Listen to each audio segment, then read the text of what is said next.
I love, kalau misalnya kamu klik video ini adalah tanda untuk kamu to become mysterious, ghost everyone, live your life private, and focusing on yourself. Hi guys, welcome back to my channel. Kalau misalnya kamu bertanya-tanya kenapa aku nge-shoot video ini pakai piyama, well because kadang nggak tahu kenapa aku tuh suka punya ide yang came up di kepala dan mau nggak mau tuh harus banget untuk langsung diobrolin di depan kamera gitu loh, like you know what I mean. Mungkin teman-teman di sini ada yang sebagai content creator juga, kalian tuh mungkin diem tapi kepala kalian tuh bergerak kemana-mana gitu loh mikirin konten, and this is what I get you guys into. Di series di Up Level You hari ini kita bakal bahas tentang gimana caranya kamu berhenti oversharing and live in a private life. Ada satu part dalam kehidupanku yang bener-bener bikin aku tuh kayak nyesel banget, kayak oh my god kenapa aku sebodoh ini. Ini adalah satu hal yang kusesali dan ku harap banyak orang yang lebih sadar lagi atas hal ini, so that's why I'm making this video. Ini adalah topik tentang gimana caranya biar kamu selalu bisa nge-private everything you have in your life, tapi kamu juga nggak jadi orang yang terlalu tertutup. Terutama ini buat kamu yang sekarang lagi dealing dengan problem dimana kamu suka banget untuk oversharing. Kamu sakit hati, kamu oversharing. Kamu punya pacar, kamu oversharing. Kamu punya masalah dalam hidup, oversharing lagi. And let's just break it down, okay? Let's get straight to the video. Oke, aku bakal nanya ke kamu satu pertanyaan ini dan kamu harus jawab secepat mungkin. Siapa yang benci orang yang bahagia? 1, 2, 3. Orang yang nggak bahagia. Kebanyakan orang yang hidup under pressure atau dalam tekanan, mereka nggak akan suka sama orang yang ekspresif soal kehidupannya, sama orang yang suka untuk mengekspresikan dirinya seperti apa. Dan ini adalah fenomena dimana banyak sekali ketika kita lagi happy, kita lagi suka, kita posting sosial media, kita ceritakan ke orang lain, banyak orang yang bakal nggak suka. Dan kenapa aku mention ini di awal? Ketika kamu ingin hidup secara private, kamu ingin hidup lebih privacy lagi, itu bukan berarti kamu nggak boleh untuk mengekspresikan dirimu hanya gara-gara kamu takut sama opini mereka atau kamu ingin mengenakan hati orang-orang yang under pressure itu. Enggak, live your life fully, live your life to the fullest, nggak apa-apa banget, but there are some things that better to keep in private. Kamu nggak bisa mencegah orang lain untuk iri, jealous, bahkan bergosip di belakangmu. Tapi dengan kamu mengekspos kehidupanmu terlalu banyak, kehidupan yang seharusnya nggak kamu ekspos, kamu tuh kayak ngasih mereka bahan gitu loh, ngasih mereka bahan lebih lagi untuk jealous, iri, dan gosip. Apakah kamu nggak boleh sharing hanya gara-gara kamu takut orang lain bakal iri atau jealous sama kamu? Sama sekali enggak. Apa yang bakal dipikirin orang lain, apa yang bakal jadi asumsi orang lain soal kehidupanmu ketika kamu sharing itu bukan urusanmu lagi, itu udah tanggung jawabnya mereka. Kalau misalnya kamu ngerasa bahwa oh selama ini kehidupan aku biasa-biasa aja kok, aku suka sharing, aku suka posting, aku suka bagiin detail-detail kecil sama semua orang, nyatanya aku juga aman-aman aja. Baby girl, live the life the fuck you want. Like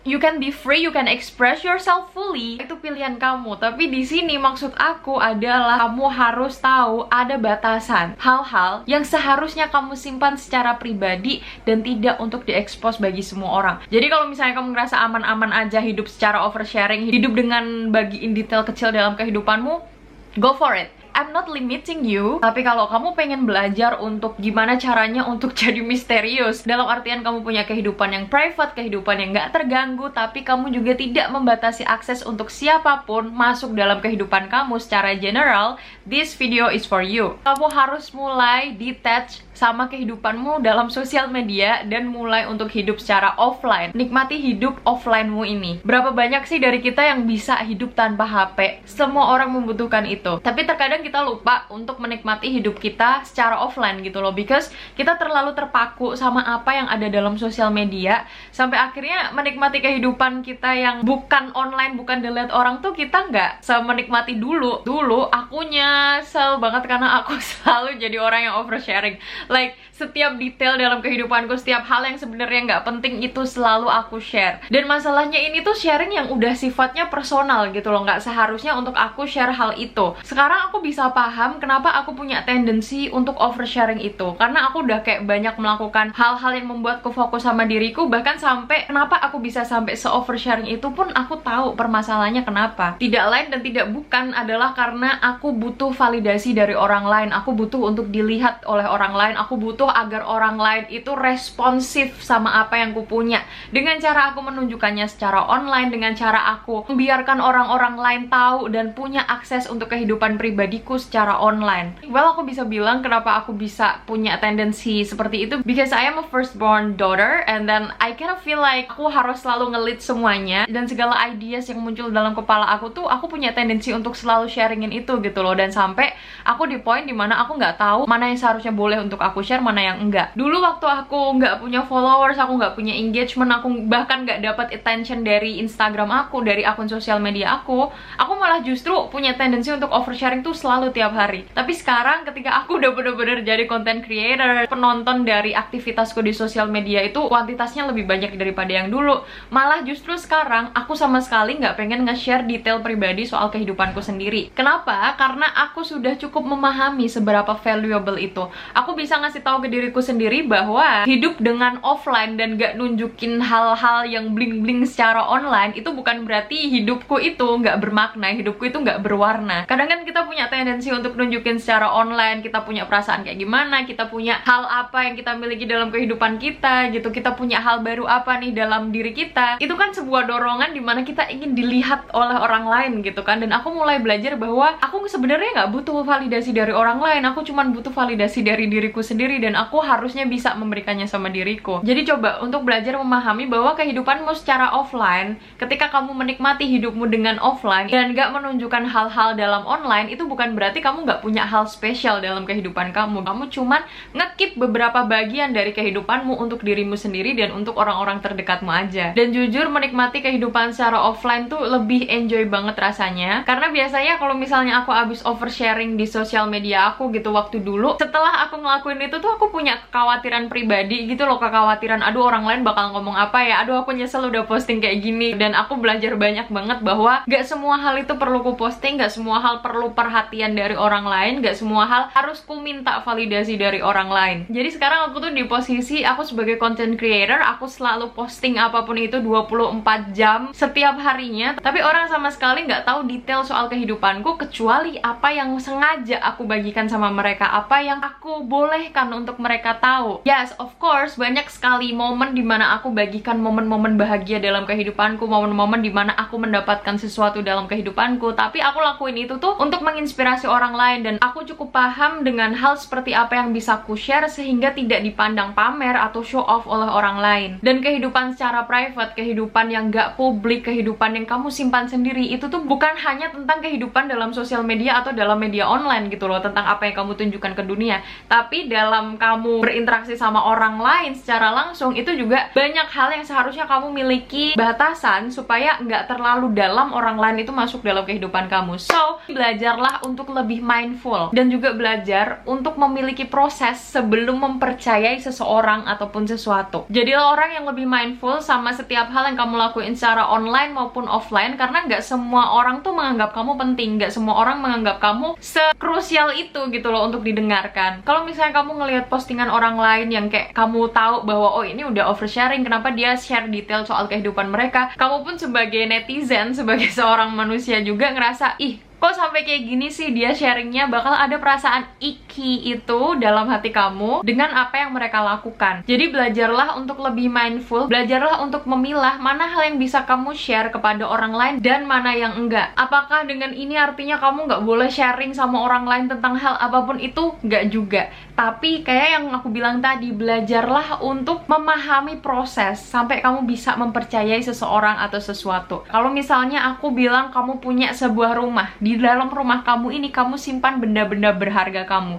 Apakah sama orang yang tamu baru aja datang di rumah kamu, atau bahkan kamu nggak mengenal si tamu ini sama sekali, kamu langsung kasih tahu ke mereka di mana kamu simpan emas kamu? Kan nggak seperti itu juga. Jadi jangan buru-buru untuk nge-share sesuatu sama orang lain yang bahkan kamu aja belum kenal atau kamu cuman baru kenal beberapa hari. Karena ini ada hubungannya juga tentang gimana kamu bisa mengerti boundaries atau batasan yang kamu miliki sama dirimu sendiri yang ada hubungannya sama self-worth. Kenapa kamu bisa bisa sampai oversharing, kenapa kamu bisa sampai ngasih tahu tempat benda-benda berharga dalam rumahmu ke orang lain, itu karena kamu nggak ngerti seberharga apa barang yang kamu miliki ini. Kalau misalnya kamu tahu ini barang berharga, kamu nggak akan go out and then telling everyone that, oh aku simpen emasku di lemari, kuncinya aku simpen di bawah meja, nanti dibuka aja kalau misalnya mau ambil. Kan nggak gitu juga logikanya. Maksudnya kayak, you know, I'm trying to make it logic to you. Punya kehidupan private itu bukan berarti secret. Jadi privasi itu bukan berarti merahasiakan sesuatu. Private itu ketika kamu tahu sesuatu yang berharga dan orang lain butuh proses untuk bisa kamu percaya, baru mereka bisa mengaksesnya. Kayak contohnya misal kamu punya hubungan sama seseorang gitu, let's say kamu pacaran. Di kacamata orang lain, kamu tuh membiarkan itu secara private, bukan dalam secret. Kalau misalnya secret itu kan kamu artinya nggak mengakui hubunganmu itu. Tapi ketika private, kamu tuh melimitasi detail di mana orang bisa tahu lebih lagi tentang hubunganmu. Meskipun kamu nggak tiap hari atau nggak tiap saat nge-boasting dan bragging ke setiap orang bahwa kamu berada dalam hubungan, kamu tuh bukan yang bohong juga bahwa kamu tuh lagi berhubungan sama si orang ini. Kamu lagi dalam sebuah relationship. Tapi ya cuman itu aja yang kamu kasih tahu ke orang lain tentang detail-detail kecilnya, you keep them in private. Hubungan kamu sama dia itu tuh bukan public entertainment, jadi cuman kamu sama dia aja yang menikmatinya. The same way ketika kamu berhubungan sama dirimu sendiri, hubungan kamu dengan kehidupanmu yang banyak sekali hal yang terjadi ini bukan sebagai public entertainment atau hiburan bagi orang lain, tapi untuk kamu simpan. Ada beberapa hal yang perlu kamu simpan sendiri dan gak apa-apa dikasih tahu ke orang lain. Tapi ketika kamu sudah memperbolehkan dan memberikan akses bagi orang lain itu untuk bisa mengakses kehidupan kamu. Dan itu membawa kita untuk bicara ke poin selanjutnya ini. Kamu yang mengontrol orang lain. Kamu yang mengontrol bagaimana orang lain ini akan berasumsi atas kehidupanmu. Kamu yang mengontrol bagaimana orang lain ini akan memikirkan kehidupanmu ini seperti apa. Apa yang kamu expose itu yang akan jadi bahan untuk pikiran mereka. Apa yang kamu expose ke dunia luar itulah yang kamu izinkan untuk mereka akses dan mereka asumsikan atas kehidupan kamu. Kalau misalnya kamu selalu menunjukkan bahwa hubungan kamu adem ayem aja, ya orang lain gak bakal tahu kalau ternyata kamu dealing dengan sebegitu banyak permasalahan dalam hubungan kamu. Jadi sebenarnya apa yang orang lain asumsikan tentang kamu itu tuh kamu sendiri yang mengontrol. Kamu punya kontrol atas segala narasi yang akan orang lain buat, dan itu adalah poin plus yang harus kamu pahami, bahwa sekarang apapun yang orang lain pikirkan tentang kamu datangnya dari dirimu sendiri. Kamu punya kuasa besar untuk mengontrol bagaimana orang lain akan berpikir soal kamu, termasuk tentang apa yang orang lain perlu tahu soal kamu dan apa yang mereka nggak perlu tahu soal kamu. Itu kamu yang punya kontrol. Kamu tahu nggak sih part terbaiknya dari itu? Kamu membiarkan orang lain berasumsi tentang kamu. Jadi itu adalah bagian the best dari membuat hidupmu jauh lebih private daripada sebelumnya. Karena sekarang orang lain tuh mau mengakses dirimu sendiri, mau mengakses apa sih yang terjadi dalam kehidupanmu itu dari apa yang kamu berikan sama mereka gitu loh. Dan apa yang kamu berikan sama mereka tuh terserah kamu. Kamu bisa membuat mereka itu berasumsi bahwa oh ternyata dia ini lagi ada masalah, oh ternyata dia ini lagi punya permasalahan sama si A, si B, si C, ternyata dia ini udah sukses sekarang. Itu semua kamu yang ngatur. So take that advantage, dan itu bener-bener sebuah power banget sih kalau misalnya kamu mau pakai. Gak semua orang perlu tahu detail terkecil dari kehidupan kita, bahkan orang-orang terdekat kita, bahkan orang tua kita. Kita harus tahu boundaries dan batasan mana yang bisa kita kasih tahu ke mereka dan mana yang enggak. Seiring dengan proses pendewasaan yang udah Tuhan kasih dalam kehidupan kamu, kamu tuh lama-lama bakal makin dididik gitu loh, bakal makin diajari, asal kamu mau diajari. Kalau kamu ngeyel terus ya kamu nggak bakal tahu gitu mana yang bisa kamu share dan mana yang enggak. Tapi beneran deh,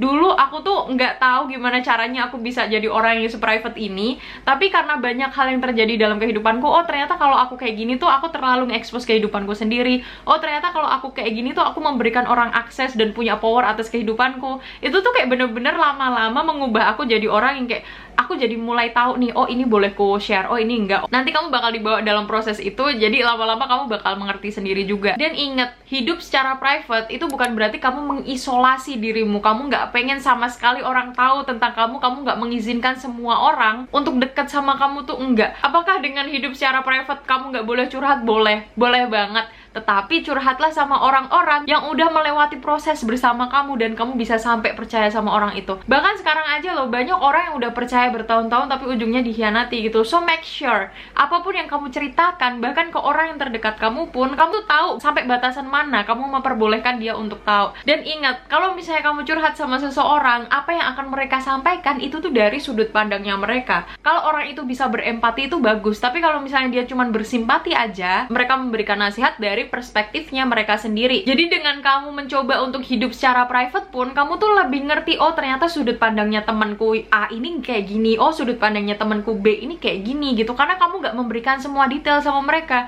tapi kamu memberikan highlight atau gambaran utama, barulah mereka mengutarakan pendapatnya mereka untuk itu, dan kamu punya kuasa untuk ngedecide, oh ini pendapatnya bakal aku pakai nggak ya, oh ini bakal aku filter nggak ya, ini pendapatnya bagus nih bisa aku tingkatkan lagi. Nah itu kamu sendiri yang ngedecide. Makanya penting banget buat kamu tuh ngerti sampai boundaries mana, sampai batasan mana kamu bisa sharing sama orang lain. Bukan berarti kamu mengisolasi dirimu ya. Kamu masih bisa jadi orang fun, friendly, ceria, kesana sini dengan say hi, dan bener-bener kayak ya udah living the life to the fullest gitu loh. But every detail of your life you don't need to tell everyone. Salah satu cara yang bakal membantu kamu banget supaya kamu lebih bisa jadi orang yang gak oversharing adalah mulai sekarang coba untuk mulai jadi seorang pendengar dan belajar untuk nge-mute mulut kamu sendiri. Aku yang dulu, aku selalu pengen didengar oleh orang lain gitu. Aku pengen ceritaku ini sampai ke semua orang harus tahu detail dalam kehidupanku, because I feel my life is amazing. Bahkan ketika aku sedih pun, aku sharing ke orang lain seberapa susahnya jadi aku, seberapa beratnya jadi aku, like every detail of my life aku selalu kasih tahu ke mereka. Dan jujur itu membuatku nggak mengerti pandangan orang lain, karena selama ini mulutku terus yang berbicara, kupingku nggak kupakai buat berfungsi gitu. Sekarang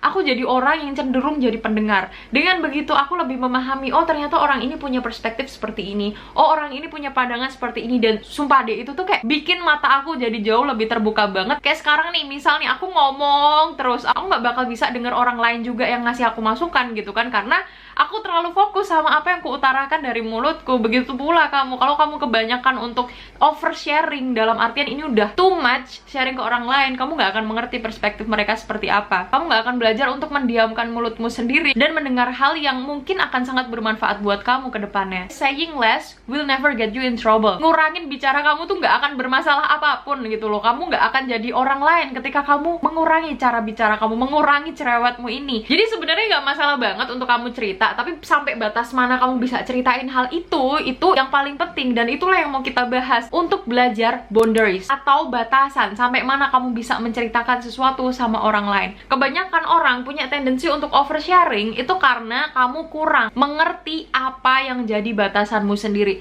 Kayak analoginya rumah tadi gitu loh, kamu nggak tahu seberapa berharga emas yang kamu simpan ini, makanya kamu sampai kasih tahu ke orang-orang, nggak pernah mengerti bahwa ini tuh berharga. Stupid kan kalau kayak gitu. Kalau misalnya kamu tahu hal itu berharga, kamu pasti bakal simpen rapet-rapet, jangan sampai ada maling, jangan sampai kecolongan sesuatu. The same way of thinking, seberapa menghargainya kamu sama dirimu sendiri. Kenapa sampai detail terkecil dalam kehidupan kamu itu kamu sharingkan sama orang lain, kamu bagikan detail terkecil soal kehidupanmu ini sama orang lain, itu karena kamu kekurangan boundaries. Kamu kurang tahu batasan kamu. Kenapa kamu bisa kurang tahu batasan kamu? Karena kamu nggak tahu seberapa berharga dirimu ini. Kamu nggak akan pernah kasih tahu di mana kamu menaruh emasmu, bahkan sama orang terdekatmu pun, karena kamu tahu seberapa berharganya emas itu. Coba untuk lihat dan belajar seberapa berharganya ceritamu ini dan seberapa berharganya setiap hal, rangkaian kejadian yang terjadi dalam kehidupan kamu. Aku tahu banget rasanya ingin direkognisi sama orang lain gitu loh, ingin divalidasi bahwa aku ini lagi kesusahan, aku ini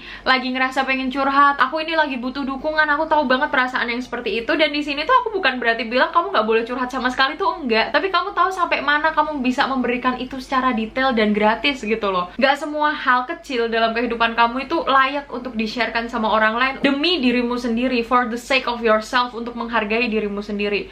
Learn to keep your mouth shut dan jadilah seorang pendengar yang lebih baik. Dulu ketika aku nggak tahu boundariesku seperti apa, aku selalu jadi orang yang kayak kepo sama hal yang mau di-spillin sama orang lain. Misalnya ke temen aku lagi punya permasalahan sesuatu gitu ya, tapi sebenarnya dia tuh nggak mau share dan dia berusaha untuk keep itu. Tapi karena aku yang nggak ngerti batasan itu seperti apa, aku bakal berusaha kayak cerita dong, coba dong kasih tahu aku gimana sih yang sebenarnya terjadi. Udah nggak apa-apa, ceritain aja, aku nggak bakal cerita ke siapa-siapa kok.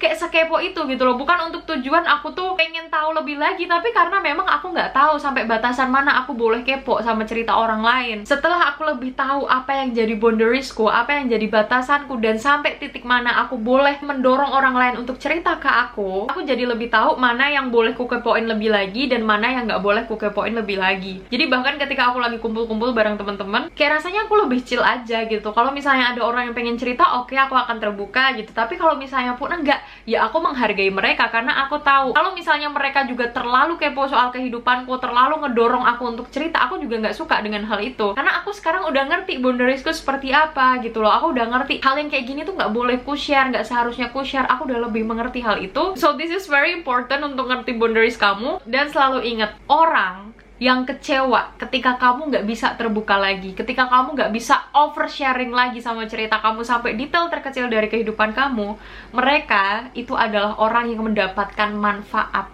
atau benefit ketika kamu terlalu detail menceritakan kehidupanmu sama mereka. Jadi orang-orang yang merasakan perubahan kamu ketika kamu udah mulai menyimpan kehidupanmu secara private dan gak semua orang tahu tentang detail kehidupan kamu, orang-orang yang marah ketika kamu melakukan hal itu, mereka-mereka ini sebenarnya orang yang mendapatkan manfaat pada saat kamu oversharing gitu loh. Karena mereka tahu detail terkecil dari kehidupanmu, bahkan kelemahanmu seperti apa, titik dimana bisa mereka nyerang kamu itu seperti apa, mereka tahu dan mereka mendapatkan manfaat dari itu.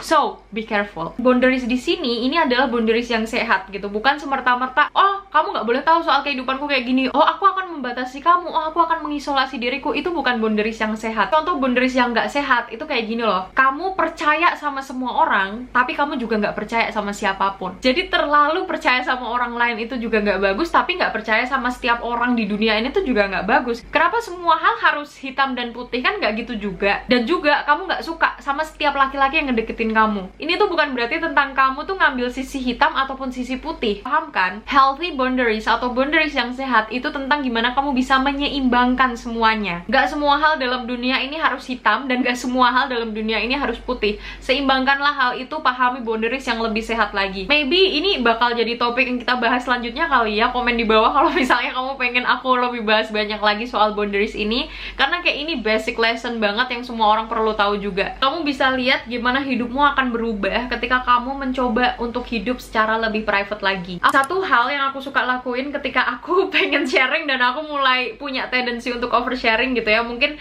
aku ngalamin suatu hal yang bikin aku kesel gitu, terus tendensinya tuh aku pengen yaudahlah cerita ke setiap orang, kayak pengen banget ngomong ini untuk ngeluh di sosial media aku. Itu adalah dengan aku belajar untuk mencoba mengutarakan perasaanku ini sama diriku sendiri. So like literally aku ngomong sendiri gitu, aduh aku kesel banget hari ini. Even aku bilang itu ketika aku lagi punya conversation with God, like oh my God, I'm so pissed today, like there are so many people that mistreated me and I feel like I'm being betrayed, why people are being so mean to me and blah blah blah. Aku literally ngomong itu when I pray. God has become my friend. So every little tea that I spill is on him. The only one I trust to tell my story is God, because he will never tell anyone. And of course dengan begitu aku juga nggak punya the urge, nggak punya kayak sebuah dorongan untuk kayak aduh aku harus bilang ini ke sosial media, aku harus ngeluhin ini dalam sosial media aku. Nggak punya lagi kayak gitu. Kayak aku punya sebuah setback atau punya sebuah rem di mana mulutku ini tuh nggak lagi cuap-cuap keluar-keluar kemana-mana gitu. Atau biasanya aku tulis dalam jurnal aku, even aku tulis hal detail yang bikin aku kesel banget.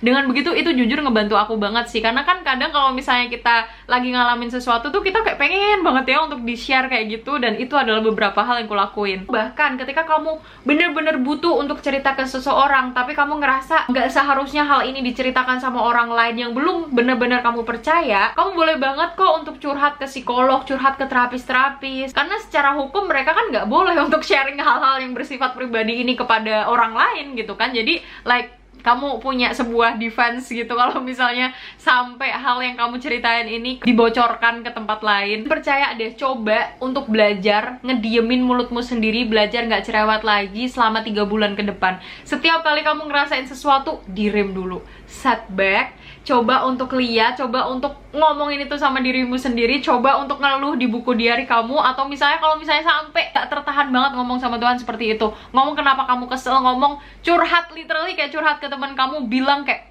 for me personally, I will be like a very crazy woman to tell God what I feel about my day. Like, aku ngerasa daripada aku cerita ke orang lain, ya udah gitu. I mean, I'm worshiping a living God gitu loh. He hears my prayer, he hears my rant. Dia mendengar juga keluhanku gitu. So what is the difference? Bedanya mungkin jawaban-jawaban yang Tuhan kasih tuh nggak selalu kayak orang lain gitu ya, langsung dapet jawabannya dengan berbicara gitu. Tapi I don't know, somehow aku bakal ngerasa lebih damai aja, lebih kayak oke, aku udah cerita, and now let's move on to live the life we supposed to live. Dan kalau misalnya itu pun belum menyelesaikan, biasanya aku bener-bener bakal ngebooking psikolog atau konsultasi sama terapis gitu, biar ngebantu aku untuk kayak gak punya tendensi untuk oversharing. Aku ngelakuin ini selama 3 bulan, dan setelahnya bakal jadi jauh lebih mudah lagi buat aku gak oversharing lagi. Even hal-hal dalam sosial media, setiap hal yang terjadi dalam kehidupanku, aku udah gak punya tendensi lagi untuk nge-share itu secara online gitu loh. Karena aku tahu aku bisa nge-handle hal ini, dan aku ngerasa yang gak penting juga untuk aku share. Aku mengharapkan apa dengan ku share itu? Apakah aku mengharapkan respon orang lain?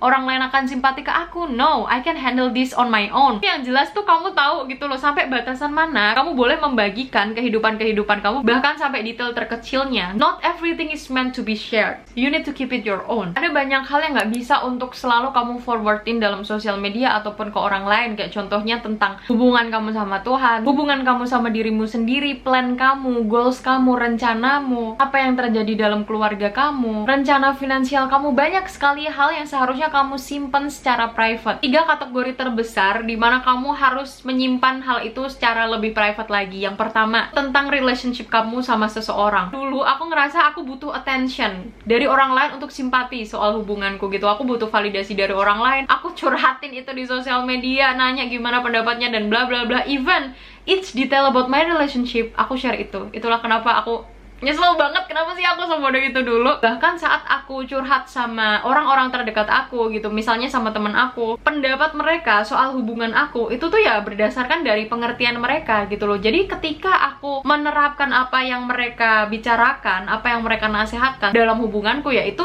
nggak bakal works. Karena ngejalanin hubungan itu kamu dan pasanganmu, aku dan pasanganku gitu. Jadi kayak mau cerita ke setiap orang yang lain pun, they will never relate to our relationship. So I guess this one thing, it's better to keep it in private. Dan pastiin pasangan kamu ini adalah pasangan dimana kamu tuh bisa secara bebas sharing sama dia. Kamu berdua itu sebagai satu tim berusaha untuk menyelesaikan satu masalah, bukan kayak dia ngelawan kamu atau kamu ngelawan dia. Kalau hubungannya sehat kayak gitu, kamu pasti bakal lebih mudah untuk menyimpan segala hal itu lebih private lagi. Karena kalau hubungan yang sehat dan memang diharuskan buat kamu tuh nggak harus melewati batasan kamu untuk sampai cerita ke orang lain gitu loh, hanya demi kamu mendapatkan kenyamanan untuk dirimu sendiri. Harusnya kalau hubungan yang sehat itu kamu dapetin kenyamanan dari pasangan kamu dong, bukan dari orang lain yang nge-comfort kamu. Jadi mungkin kamu bisa mempertimbangkan hal itu. Dan yang kedua, simpen baik-baik apa yang kamu punya, apa yang kamu miliki, apa yang didatangkan dalam kehidupan kamu, hal baik seperti apa yang kamu alami dari hidupmu sendiri. Well, kalau ini I think semua orang udah tahu. Pamer sana sini itu menurut aku malah justru bakal downgrade kamu, because a wealthy people never tell anyone that they are wealthy gitu. People will just see it. Jadi kenapa kamu perlu lakuin itu? Karena orang kalau ngelihat kamu sebagai orang yang punya, kamu nggak usah bilang ke siapa-siapa pun, mereka tahu, oh ini orang punya gitu. Even dari cara kamu berpakaian, dari cara kamu berbicara, dari cara kamu bersikap, dari pikiran kamu, they can tell that you have something. Dan yang ketiga yang paling penting adalah apa yang akan kamu lakukan selanjutnya. You should always keep it in private. Studi nyebutin kalau misalnya kamu berbicara tentang planmu atau rencanamu di masa depan lebih dulu dari sekarang, itu akan membunuh motivasi kamu untuk melakukannya. Dan percaya nggak percaya, aku cukup relate sih sama yang namanya evil eye. Ini percaya nggak percaya ya, karena kadang ada banyak orang iri ketika kita tuh membuat plan kita dan itu membuat plannya tuh nggak berjalan sesuai semestinya. Well, actually aku takut ini sebenarnya cuma limiting beliefku aja, tapi terkadang pada saat aku selalu bragging about, oh habis ini aku bakal ngambil ini, habis ini aku bakal kesini, all of my plans are ruined. Every single details about my plans are ruined. Nggak tahu kenapa ini ada hubungannya sama evil eye atau enggak, tapi ya maybe beberapa dari kalian udah pernah ngerasain ini. Dan kamu perlu ingat, apa yang orang lain nggak tahu itu nggak bisa mereka hancurkan. Sebenarnya kamu punya privilege gitu loh, ketika kamu nggak membiarkan mereka tahu tentang apa yang akan kamu rencanakan selanjutnya. Aku harap kamu lebih bisa untuk membedakan hal mana yang bisa kamu share dan mana yang enggak. Aku yakin kamu bakal cukup dewasa nanti ke depannya seiring waktu. Oh, aku punya boundaries, aku bisa menghargai hal ini dan ini sesuatu yang berharga buatku. Aku harap kamu bakal bisa berada dalam momen itu. Dan ingat banget ya, bahkan ketika kamu dipaksa untuk ceritain sesuatu sama orang lain, kamu tuh nggak nggak berhutang sama mereka satu cerita pun soal detail dari kehidupan kamu. Kamu yang memutuskannya, kamu yang punya tanggung jawab atas dirimu sendiri, kamu yang punya kunci gemboknya. Kepada siapa kamu bisa memberikan kunci ini, itu kamu yang memilihnya juga. Kalau misalnya ada banyak orang yang kepo soal kehidupan kamu dan kamu dibilang kalau misalnya kamu ini terlalu private lah, ingat terus kamu gak berutang apapun sama mereka. Hidupmu ya keputusanmu. Kamu bisa merespon orang-orang yang mendorong kamu atau memaksa kamu untuk cerita ini ya sekedar dengan ngomong aja. I think ini sesuatu yang dalam ranah pribadiku gitu. Mungkin suatu saat aku bakal cerita and that's it. Kalau mereka nggak bisa menghargai itu, kamu nggak berutang apapun juga sama mereka gitu. Pada akhirnya nanti mereka juga bakal paham. Aku tuh selalu percaya Tuhan tuh selalu memberkati setiap orang yang berusaha untuk memperbaiki dirinya sendiri, karena dengan begitu mereka memberikan impact yang baik sama sekitarnya, mereka memberikan impact yang baik untuk dirinya sendiri juga. Jadi nggak ada salahnya ketika kamu berusaha belajar untuk menyimpan hal-hal yang sifatnya pribadi untuk dirimu sendiri. Hargailah kehidupanmu seberharga kamu menghargai sebuah emas, dan nggak semua orang boleh memiliki akses untuk masuk ke kehidupanmu ini kecuali kamu yang mengizinkan mereka. So yeah, that's all for today's video guys. Pokoknya nantiin terus series di Up Level You selanjutnya, karena pembahasannya bakal lebih seru lagi dan kita bakal fokus banget untuk ngebangun mindset, ngebangun diri kita, fokus pada diri kita sendiri. Thank you so much for watching and I'll see you on another video. Bye bye.